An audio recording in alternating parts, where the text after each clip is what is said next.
Putri Chandrawati, istri mantan Kepala Divisi Propam Polri Irjen Verdi Sambo, ditetapkan berstatus tersangka oleh Polri dalam kasus pembunuhan Brigadir Yosua Huta Barat alias Brigadir J.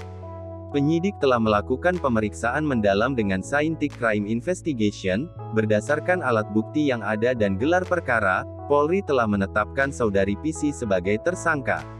Saat awal kasus diungkap, polisi menyebutkan Brigadir J tewas dalam insiden saling tembak dengan Barada Richard Eliezer, atau Barada E. Peristiwa itu dipicu dugaan pelecehan Brigadir J terhadap istri Sambo.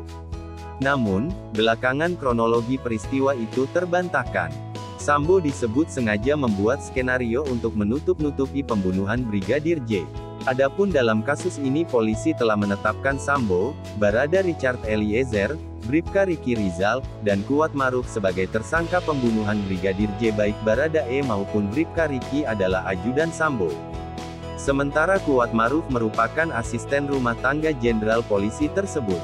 Keempat tersangka dijerat dengan pasal 340, tentang pembunuhan berencana, subsider pasal 338 junto pasal 55 ayat 1, pertama KUHP Jo, pasal 56 KUHP.